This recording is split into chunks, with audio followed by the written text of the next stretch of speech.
ಅಕ್ಕಾರೆ ಹೊರಗಡೆ ಹೋಗಿ ಬರ್ತಾ ಟ್ಯಾಕ್ಸಿನಾಗ ಬಂದ್ರಿ, ಕಾರ್ ಏನಾಯ್ತು? ಕಾರ್ ಎಲ್ಲಿ? ಬರ್ತಾ ದಾರಿಯಲ್ಲಿ ಕಾರ್ ಕೆಟ್ಟೋಯ್ತು, ಅದಕ್ಕೆ ಟ್ಯಾಕ್ಸಿಯಲ್ಲಿ ಬಂದ್ವಿ. ಹೌದಾ, ಸರಿ. ಅಕ್ಕಾರೆ ನಿಮ್ಮ ಹತ್ರ ಏನೋ ಒಂದು ಕೇಳ್ತೀನಿ, ನೀವು ತಪ್ಪು ತಿಳ್ಕೊಬಾರ್ದು.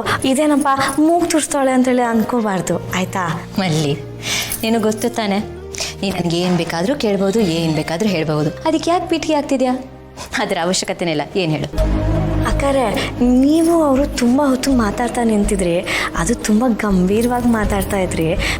ಅಂತ ತಲೆ ಹೋಗೋಂಥ ವಿಷಯ ಏನು ಅಂತ ಕುತೂಹಲ, ಆಟಯ್ಯ.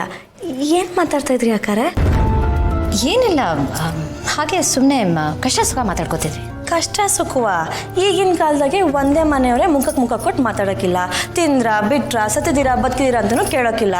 ಅಂಥದ್ರಲ್ಲಿ ನೀವು ಹೊರಗಡೆ ಅವ್ರ ಹತ್ರ ಕಷ್ಟ ಸುಖ ಮಾತಾಡ್ತಾ ಇದ್ರಾ? ನೀವು ಮಾತಾಡ್ತೀರಾ ಬಿಡಿ, ನೀವು ಟೀಚರ್ ಅಲ್ವೇ, ನಿಮ್ಮ ಮನಸ್ಸು ವಿಶಾಲವಾದದ್ದು.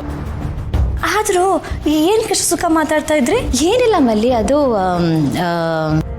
ನಾನು M.Tech ಮಾಡಿದ್ದೀನಿ, ಅದಕ್ಕೆ ತಕ್ಕನಂಗೆ ಕೆಲಸ ಸಿಗ್ತಿಲ್ಲ, ಅದಕ್ಕೆ ಡ್ರೈವರ್ ಕೆಲಸ ಮಾಡ್ತಿದ್ದೀನಿ, ನಿಮ್ಮಿಂದ ಏನಾದರೂ ಹೆಲ್ಪ್ ಸಿಗುತ್ತಾ ಅಂತ ಕೇಳಿದ್ರು.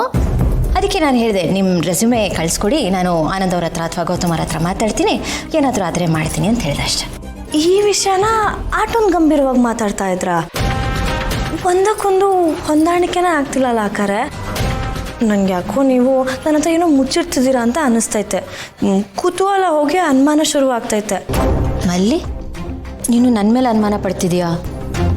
ಇಲ್ಲಿ ನೋಡಿಲ್ಲೇ, ನಾನು ನಿನ್ಗೇನು ವಿಷಯ ಹೇಳಿದ್ನೋ ಅಷ್ಟೇ, ಆಗ್ಬಿಟ್ರಿ ನೀನು ಇಲ್ಲ. ನೀನು ಬೇಡದೇ ಇರೋ ಹುಳನ ತಲೆಗೆ ಬಿಟ್ಕೋಬೇಡ. ಅದು ಸರಿ ಅನ್ನಿ. ಆಮೇಲೆ ತಲೆ ಹೋಗಿ ಹುಳ ಸಾಗಾಣಿಕೆ ಕೇಂದ್ರ ಆಗ್ಬಿಡೈತೆ. ನಿಜ, ಅದು ಹಾಗೆ ಆಗೋದು. ಅದಕ್ಕೆ ತಲೆಗೆ ಜಾಸ್ತಿ ಕೆಲಸ ಕೊಡಬಾರ್ದು. ತಲೆ ಯಾಕಿರೋದು ಹೇಳು? ತಲೆ ಇರೋದು ಓಡಿಸೋದಕ್ಕೆ, ಕೆಡಿಸೋದಕ್ಕಲ್ಲ. ಬರ್ತೀನಿ.